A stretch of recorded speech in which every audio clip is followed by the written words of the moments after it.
Hello, and welcome to my living room. My name is Annie, and this is the Live and Learn Knitting podcast, Knitting for Now, and every once in a while something else might pop up.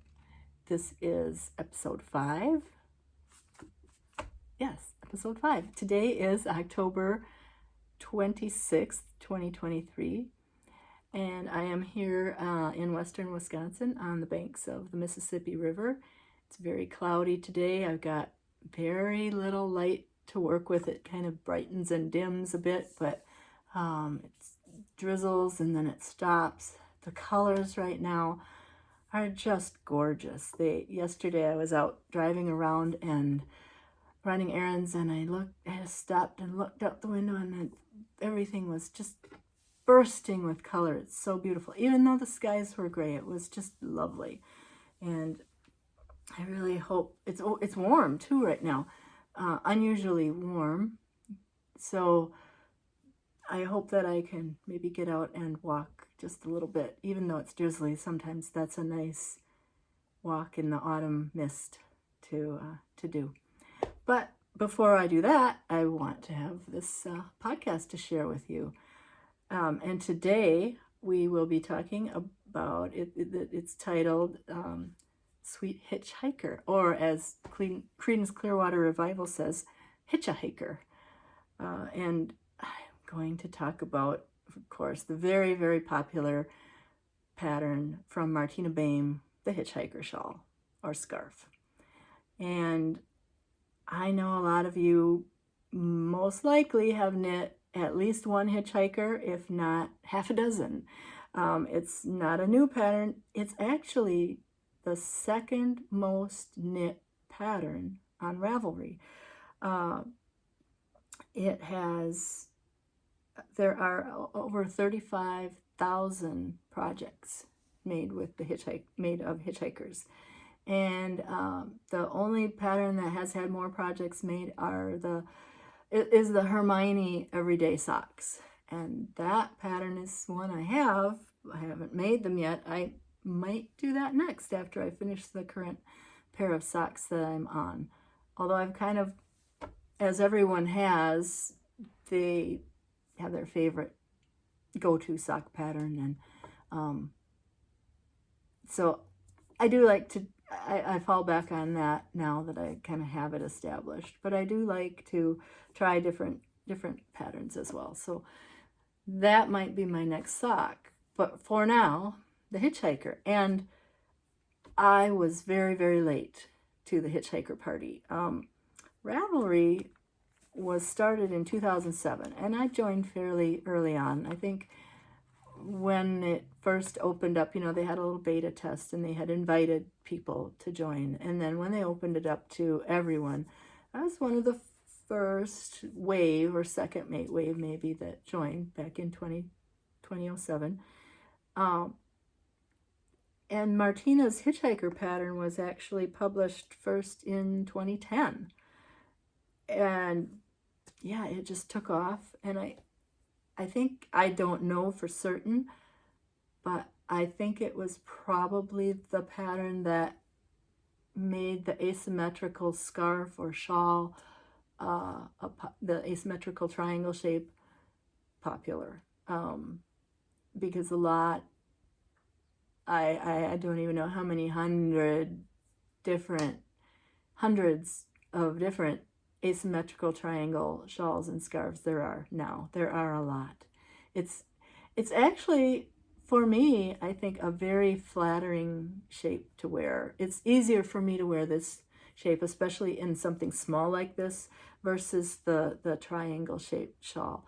And back when I started to knit, the shawls mostly were either fine lace, something fancy that you were going to wear to a wedding or a dress up, or and they were that, by and large, that triangle shape, which is not flattering on me at all.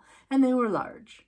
They were something large that you would wear as a wrap, more than a neck accessory. So I I made some. So they were either like that, fine lace and delicate, or they were the, you know, sturdy wool garter stitch peasant type of shawl that you would wrap around you and, you know, maybe tie in the back and wear as you were doing chores and whatnot, and to keep warm in your house in the wintertime. And for me, I just preferred to put on a sweater to stay warm and do my chores in, not a shawl. It wasn't my thing. So I made those kinds of shawls. I made, well, I don't know that I did a lace one, but I did a few peasant type shawls, or heavier weight wool shawls, and just didn't enjoy wearing them. I gave one away to a friend. She really liked it. And yeah, there were other things that I wanted to knit more, that I was more enthusiastic about. But, you know, sometimes as knitters, we want to try all the things. So just the idea of a shawl or a neck warmer like this in general, well, for one thing, in 2007, I was still working, and I wore a uniform to work every day. So I didn't really get to dress up for work. And at home, I'm not going to necessarily put this on, you know, a neck warmer like this on just to be home.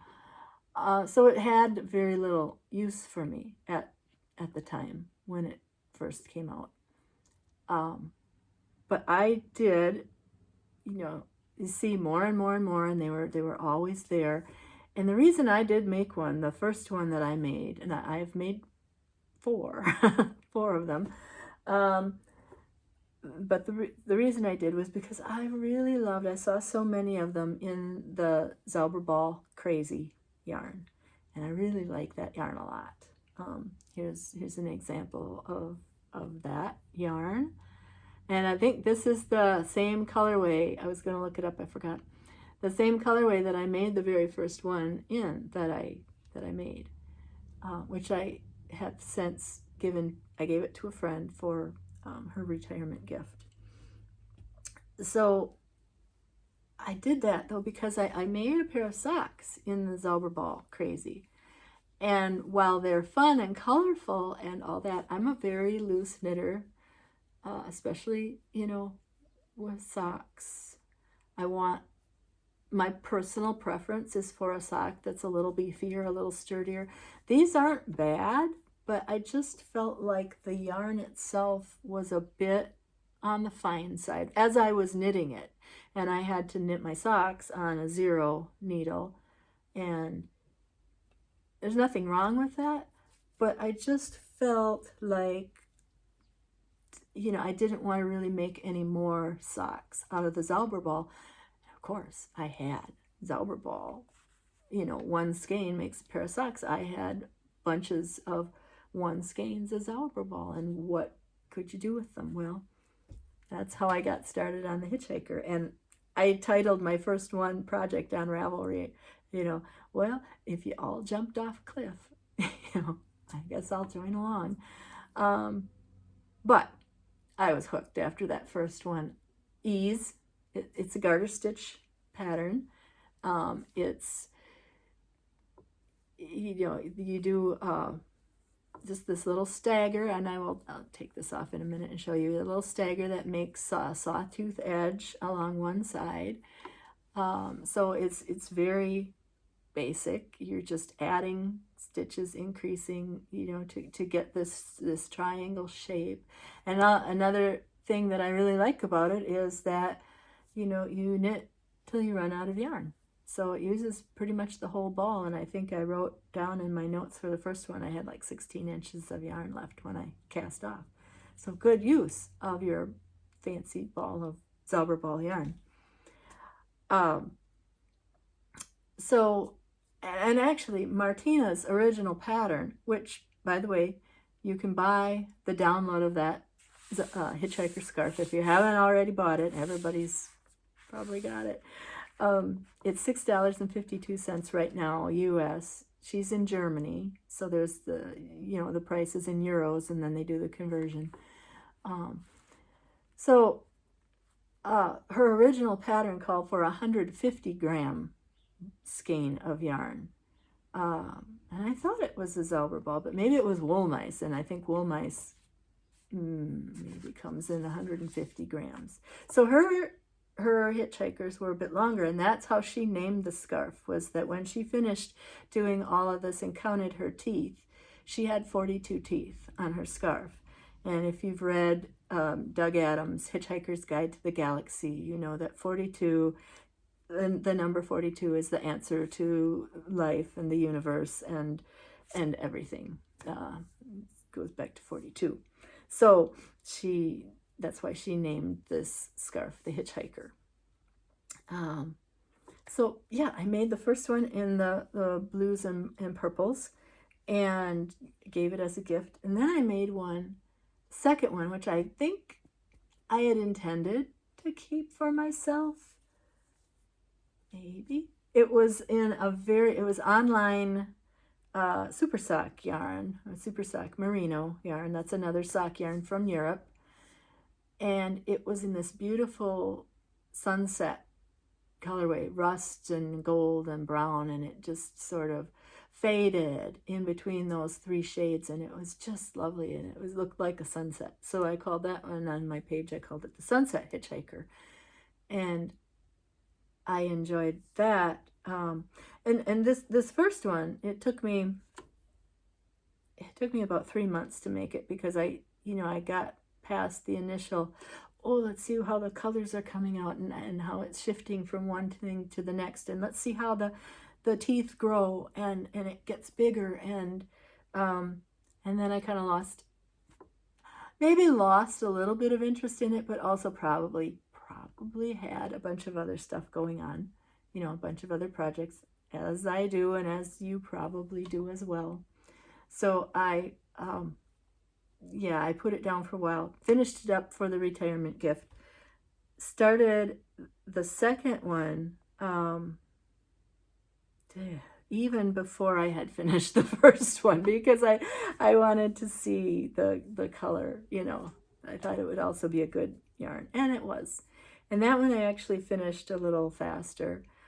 Like I say, I think I set it aside, but and these were all started after the year after I retired, the summer, or the next few months after I retired, when I felt like I had more time for, I probably started casting on a whole bunch of things, because it's like, hey, look at all this free time.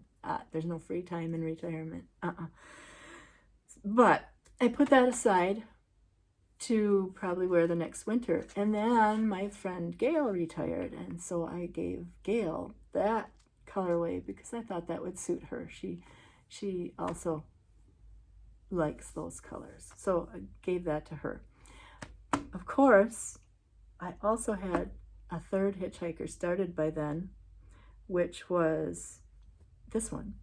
And this is another Zra Ball, and I'll take it off and show it to you, give you the whole full, so it starts down here at this little bitty cast on, and it just grows and grows and grows, and look at all those teeth, and just look at the beautiful color. There's hair on it, my hair, not the cat. Well, there's probably cat hair too, but look at the beautiful stripy colors. And of course, as it gets bigger, the stripes they get narrower and narrower. But and the only misgiving I have about this is that it did end on this very pale stripe, which is also right here.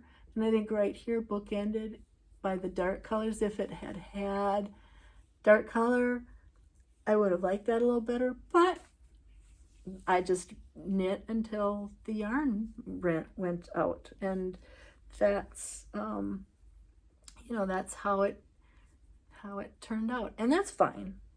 It's actually, now I'm not going to get it put back on right, or how I had it there.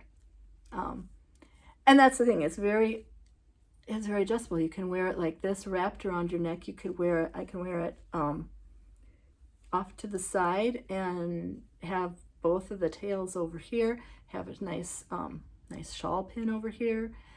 you can style it. You can style it in a lot of different ways.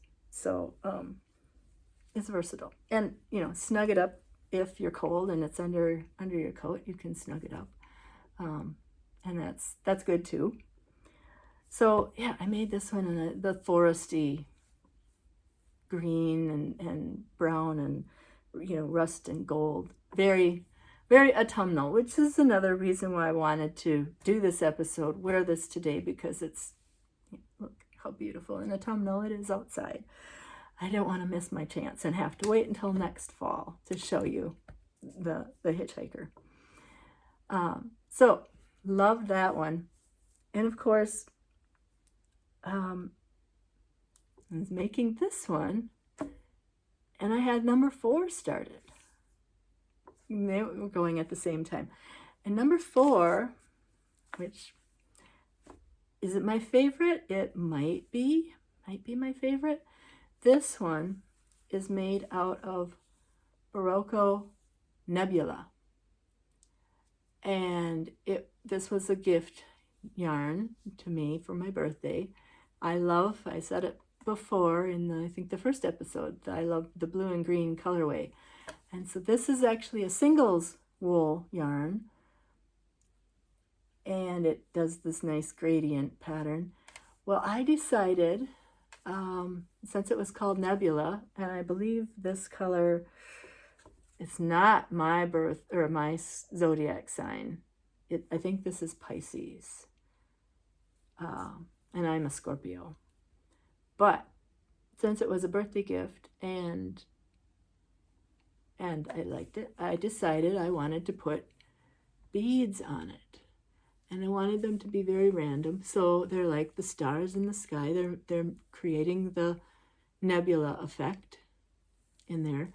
And how I determined their placement was, and of course, you know, you start down here at this little bitty edge. And at the time I started this, I was 56 years old. So my random pattern, which is an oxymoron in itself, but my random pattern was to do put a bead in, let's see if it'll focus, every 56 stitches. And believe it or not, well, how you're making this, you know, I think that was the first bead, that's the second bead, and those are actually 56 stitches apart. You wouldn't think so because they're very close together. But so that's what I did. Every 56 stitches I did a bead, and I put those on using a crochet hook, and it was very easy. They're number 6/0 seed beads. They're clear, but they have a metallic inside, which I was going to use just clear completely. They didn't really reflect any light. These reflect a bit more light because they've got that metallic in the center of in the inside of the bead. So they bounce light just a little better. So I wanted to put the bead every 56 stitches. I used a crochet hook. Basically what you do, and I will link to a nice tutorial about this by another creator on YouTube. But when you get to the stitch that you want, you take a crochet hook, and I used a steel crochet hook, put the bead on the end of the crochet hook, put that through, took the loop of the stitch off of the needle, slid the bead over, you know, pulled the crochet hook through that loop, sliding the bead over, locking it on to that stitch. It strangled that stitch, put that stitch back on the needle, and worked it. And that was all there was to do to add the beads to the project wherever I wanted to put them. I didn't have to string them on the yarn ahead of time or anything like that. It was really simple, lovely way to add beads to your knitting. And I actually have another shawl scarf that's an asymmetrical scarf that I'm doing that with now, and they are just going on one edge because it's basically a garter stitch shawl, and it's got a little bit of a lace scallop at the edge. And I thought, well, in that open work, I'll put beads on because I like doing it. But because I was adding the beads to it, it was taking a little bit more time to make. So this sat and would languish, and then I'd pick it up and I'd count. And I didn't get it done in the year that I started in May, my birthday's in November, but I didn't get it done when I was 56. So eventually in here, some of the beads are 57 stitches apart for the next year. And then it sat for a while, and then it gets further on, and the beads are 58 stitches apart because it went another year. And then the pandemic hit, and I was doing a lot of different things, and I just got in this mode of it's time to finish projects. You know, it's time to get some of these things that have been sitting here for a long time done. And so this was one that I picked up, and with a little bit of coaxing from some of my friends in the online community, I got this done in February of 2021 when I was 59 years old. So the very last bit of knitting, the beads are 59 stitches apart. You can't really tell. I mean, it's just very random, and I think it was a good way. And sometimes, especially like there on the dark blue, you know, it shows up. And I even started looking at when I was, you know, making them, I thought, oh, are we creating any constellations here? And I can see, like in this section right there, you know, there's a bit of a zigzag with the beads that are there. And so it looks a little bit like Cassiopeia.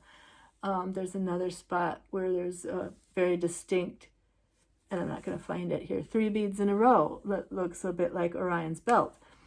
And, you know, this little cluster, of course, could be, there's more than 7, but, you know, could be the 7 sisters. Just fun. It wasn't intentional, and you know, it's definitely not that way, but it's just a little, yeah, it was just a little fun thing to do. So that's my 4th hitchhiker. And I will make more. I didn't bring it downstairs, but I have a beautiful ball of raspberry. I forget what other colors are in that one. Gray, maybe? Raspberry and gray and black? I'm not sure, but the dark, maybe it's a very deep purple, not black. But I have a friend who really likes purple and those colors, and I thought about making that for her. So that might be my next hitchhiker. It's still, even though it's over 10 years old, the pattern's 13 years old now, it's still a very popular pattern on Ravelry. And there were 28 of them finished this month, and you know, new projects added to the database. So, and that's one thing I like about Ravelry, is that you can go and I can look at the hitchhikers and all of the projects, and then I can filter and see all the hitchhikers that were made out of Zra Ball Crazy, and there are probably hundreds, but it gives you an idea of how they turned out, and that's kind of fun.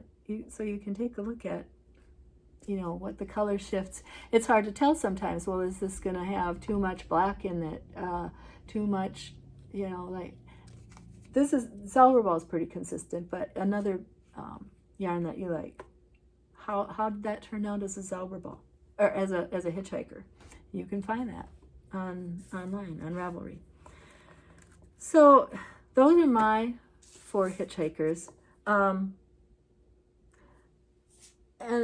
like I said, the pattern is available online, but Martina also has, or has 2 books, and this one is Knitting Inventions, 20 patterns, and this one is sold, you can buy an ebook, I believe, and download all the patterns in it, or you can buy the hardcover book from Miss Babs. And Miss Babs, I believe, is maybe the U.S. distributor of Martina's books, and she does a little planner book every year, and a few other things. And so in this book, the very first pattern is the Hitchhiker, and so she's got that, but she's got really a lot of nice other patterns, and there are more asymmetrical shawls in here.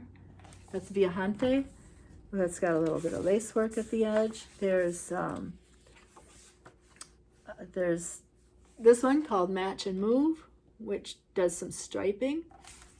That's really nice. So intend, I haven't, oh, there's a better of Match and Move, which looks a lot like the, oh, I'm not going to remember, one of the Andrea Mowry sweaters. But that stripe in an asymmetrical triangle, that's a very popular design choice for a lot of people.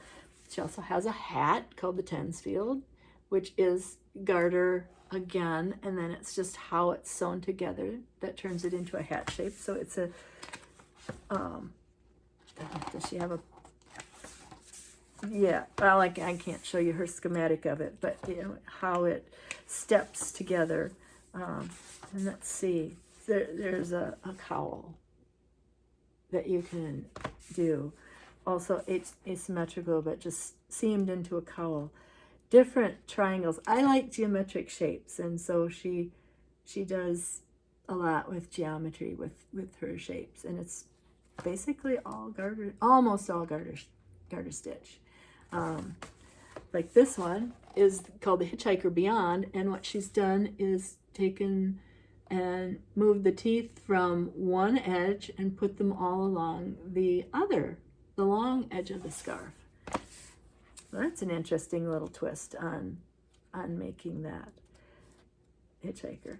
So a lot of fun. This one that's another version for those color shifting yarns that, yeah, simple, but let the yarn do the work. This one I saw made up, and it's cool. It can be worn as a little vest type thing. It can be worn as a cowl. I think that's on my list. I'm not sure if it would flatter me or not, but you know what? If it doesn't, there's another one of her wearing it. It flatter me like that, probably. I don't know about wearing it as a vest, but you know, if it's something that doesn't grab me after I make it, it goes in the gift box, because it's probably still a nice knit project. So yeah, she's just got a lot of clever construction in her pattern. So this book I got from Miss Babs, and one day I was looking at her patterns on Ravelry, and this, by the way, is still available from Miss Babs. The hard copy costs $36 from them, and then there's probably, you know, some shipping involved unless they're offering a special or something. But I was looking at her patterns, and I fell in love with this one right here, which I think is called Bunny and Claire, and it was a new pattern that she had come out with, and I really like that, and I thought, oh, I want to make that. Bunny and Claire was, and I haven't made it yet, but it was only available in this book called the Hitchhiker Collection. And again, this one starts out with the Hitchhiker pattern at the beginning of it, and a different, she's, you know, shows it in a different colorway made up. But then it goes on to more variations of that asymmetrical triangle shape, and really gorgeous, gorgeous neck scarves. Here's one that's all ripple or chevron type, and some lacier versions and loopier versions. Just really, yeah. And so then there's Bunny and Claire, which I thought would be a great use of two skeins of yarn, two nice complementary colors of yarn. So I wanted to buy Bunny and Claire. Well, you could only get it if you bought the ebook of this book, and at the time that I had, this was several years ago, I thought, oh, ebooks are okay, they are, but since I had already had this one, I thought, you know, I want the hardcover book, and Miss Babs didn't have it. Miss Babs said, well, it's out of print. So I sent a message to Martina directly through Ravelry, and I said, is there a chance that you're ever going to, you know, publish a new edition of this book? Because I'd really like a hard copy. And she answered very nicely and very quick, and answered and said, well, I have them for sale directly through me.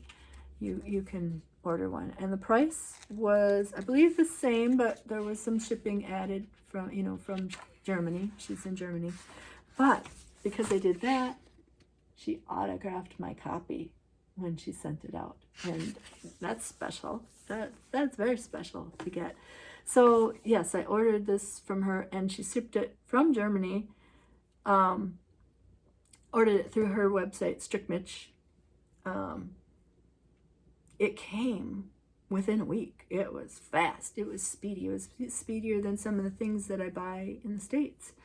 So I got this, and I look at it a lot. I like the patterns in it. And like I said, I think a lot of these patterns might be available individually or as this ebook collection. The ebook right now costs $27.50 online. There are 20 patterns in the book. So that's not bad when you break it down. That's very reasonable when you break it down.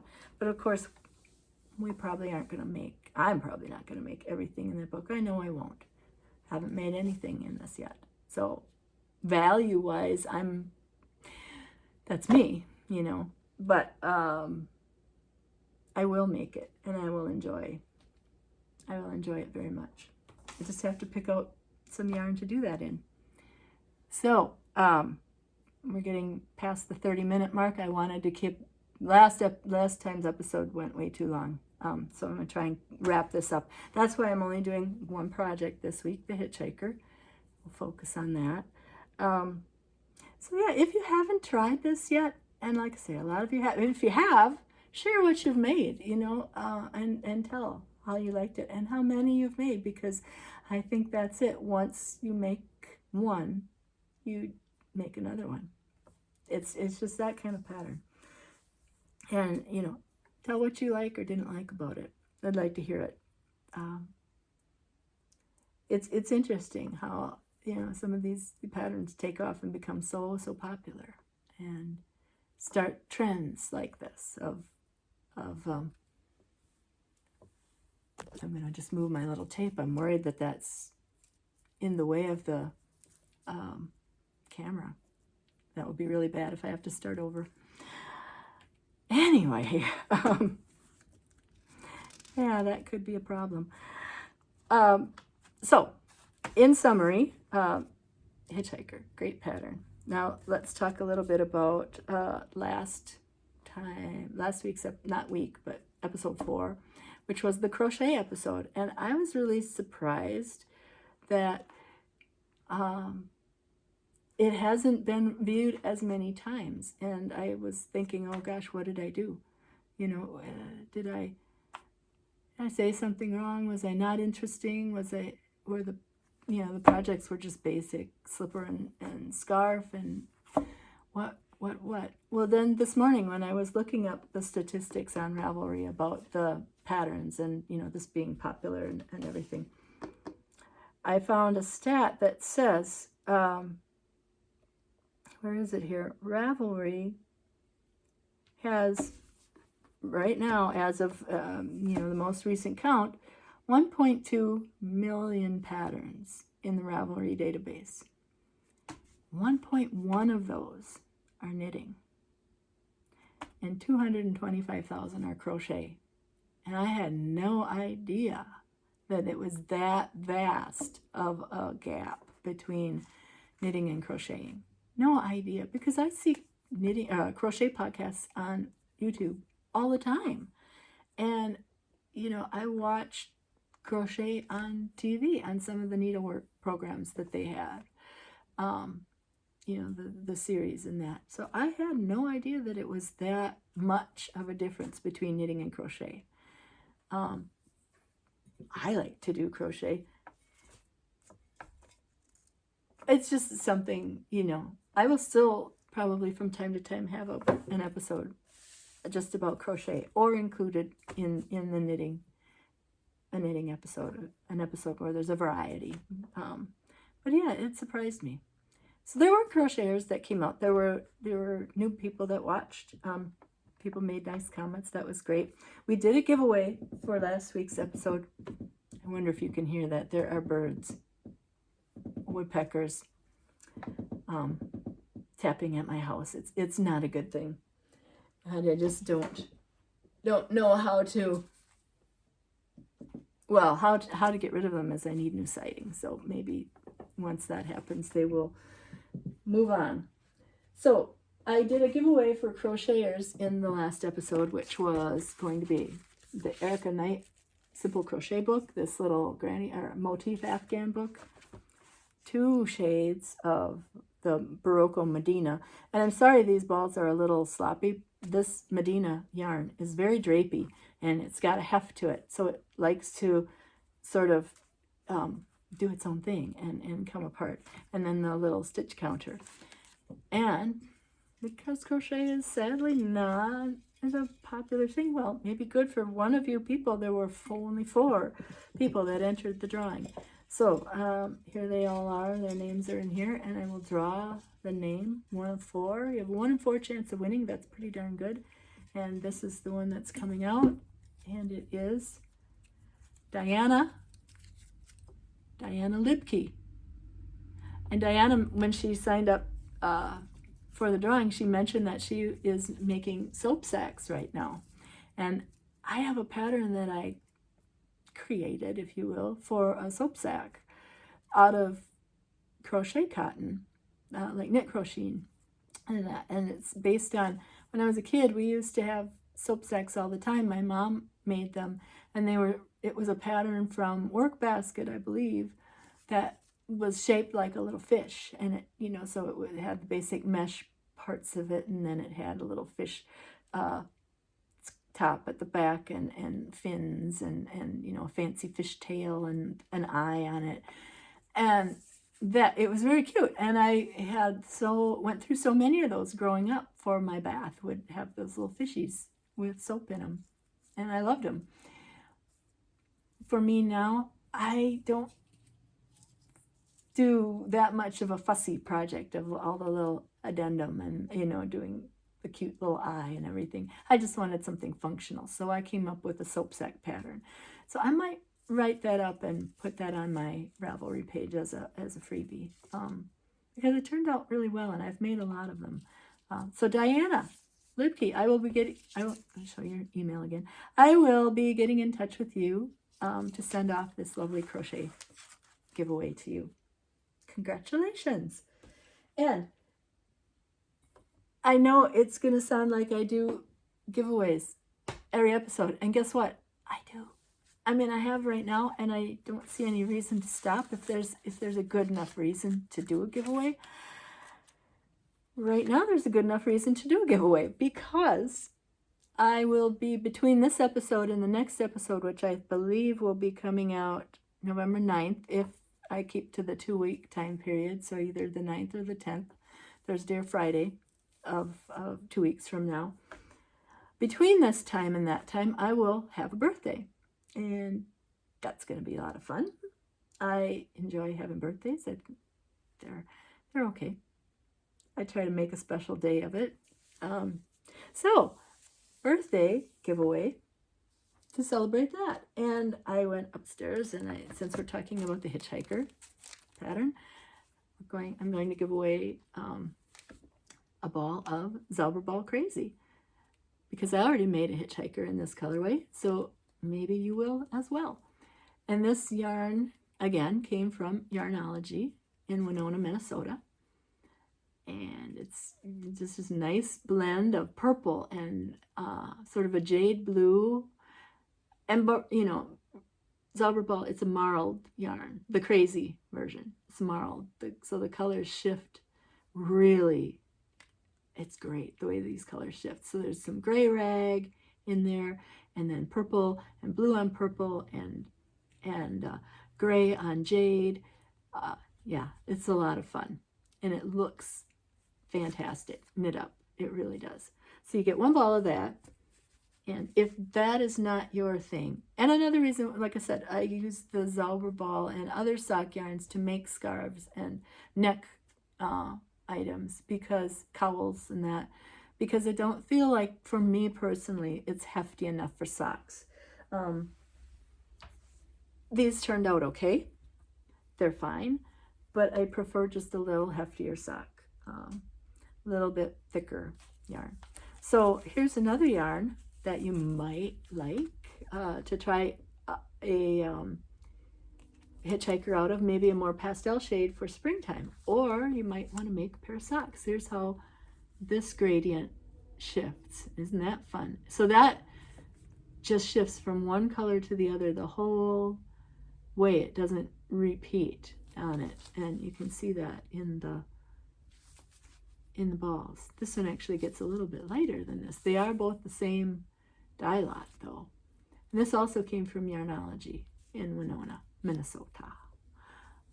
Lang sock yarn, and Lang is owned by Barocco now, or a partner of Barocco. This is made in Italy. I believe the Zra Ball is made in Germany. I'm not seeing that on here, but I'm pretty sure it is. It's distributed in the USA by Scassell. So, Italian yarn, German yarn. I'm including a Knit Picks number 3 40-inch circular needle with the steel tips. Number 3 is probably too big for me to use to knit a hitchhiker, but it might not be too big for you. And if it is, you know, use the yarn, use the needle that you like, but you know, this would be good for another project. So here's a needle for you.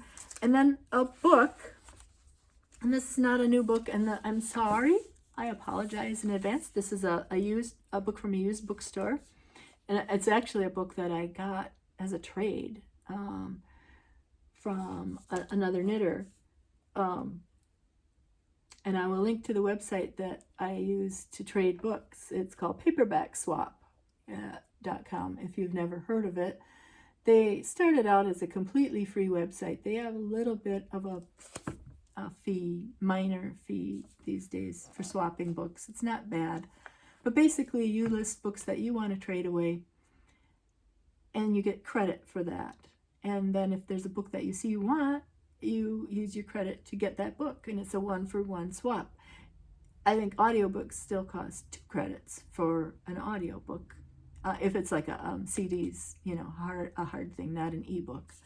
They don't do ebooks. But you do that, and so you're like, if somebody requests a book you have, you pay the postage and mail that book off to them. When they get it, then you get another credit to buy, or not buy, but to request another book. So it's very inexpensive, and you can, you know, search for books you want. Well, this book came up, Vogue Knitting, 25 years. 25 years of articles, techniques, and expertise. So there are no knitting patterns in this book, but it is full of articles that had been in Vogue Knitting. Like this one is Fine Finishing Salvages. So it's an article by Catherine Lowe all about salvage, which I talked about in episode 1. Why you want to salvage? What good is a salvage? Here is an article about bohus knitting that was in, it doesn't say which. Oh, here, Fall Winter 1985, which was when Vogue Knitting was coming back into production after a long layoff.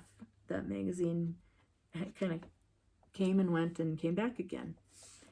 So a lot of good technique articles here, as some people like to do, cabling without a cable needle.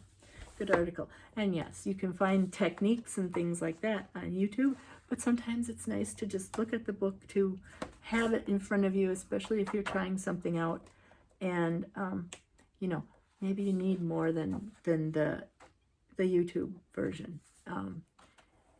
So having the book is, you know, it's a handy thing. And there are dozens and dozens of articles in here, from, you know, pictures from the past. I love vintage. And I hate to say vintage because this is mostly articles from the 80s. To me, that's not vintage. That is not at all. Vintage to me is, you know, 40s. And maybe not even 50s, but 30s, 40s, 20s. That's vintage. But to most of the knitters these days, or younger knitters these days, vintage means 80s, which is just hard to get my head around. So here, 7 sleeve caps, and That's an article by Marilyn Patrick. A one-piece knitted cardigan border by Meg Swanson. I love that Meg Swanson sweater. That's just very pretty. And like I said, the patterns for the garments aren't in here, but the technique is in here. So it's something you can use to adapt to projects that you're making. So you get this Vogue Knitting 25 book, which when this book came out, one of the reasons why I didn't get it when it was brand new was it was $30. And look at all that. Look at all the covers. How cool. And I probably, again, I think I have almost all of these issues, if not all. I'm pretty sure I do. Yeah, because once they started coming back in the 80s and I started knitting, again, I subscribed to them, and I still have them. And again, still patterns in those books that I want to make in those issues. Timeless. So I didn't buy this when it first came out, and as I said, I had traded online to get it. I was cleaning up the other day, and I went to put this book on the shelf, and I've been organizing my books by height. So I'm going along, and sure enough, I put this right next to another copy of it. So I have two. So I want to share one with you. The yarn. Be sure to send me an email to the livelearnknit@gmail.com address, and I'll put that in the show notes. And send me your email, send me a comment about, that you're entering giveaway number 3, the birthday giveaway. And please do that by Wednesday, November 8th, end of the day Wednesday. And I will pull a winner during the Thursday, November 9th podcast. And I believe that's it. This has still got too long. I talked for too long because I could talk all day. This could be a telethon. We could just keep going. So much to say. And someday I'm going to have an episode called, Here's All the Stuff I Forgot to Say the First Time. Because, boy, I think of stuff after the fact, too, that I'd like to share. Just so many ideas, so much enthusiasm. Knitting. It's great. Great fun. And especially on a gray day like this, to sit with a nice hot cup of tea and the cat next to you. The cat, Gracie's up on her tower, sleeping right now. But, a cat next to you. Knit. Your dog next to you. And, what could be better? Yeah, so knit a hitchhiker. Knit a nice neck scarf to stay warm. And actually, wearing this in the house, it feels pretty good. I'm staying pretty warm because the it's not on really hot today. So I had actually turned it off since it's warm outside. And that's the thing is, you walk outside, and sometimes this week it's been warmer outside than in the house. But I'm not going to keep the furnace running. I will just put on a sweater, put on a scarf. I have house hats, which I will talk about in the future episode. So, yeah, it's all good. All right, I'll stop blathering. I hope you have a great weekend. I am going to get outside for a hike, I hope. I had my COVID booster yesterday, so I feel a little, can you tell I feel draggy? But I feel a little draggy today, so I'm going to take it easy and, do some quiet things. Get this going and posted to the online community, and there you have it. And enjoy your weekend. It'll be beautiful fall weather. Even if it's raining, the colors are great. Thank you for watching. Like, subscribe, do all those good things. That helps. It's good. And yeah, tell your friends. Thank you. Take care. Bye-bye.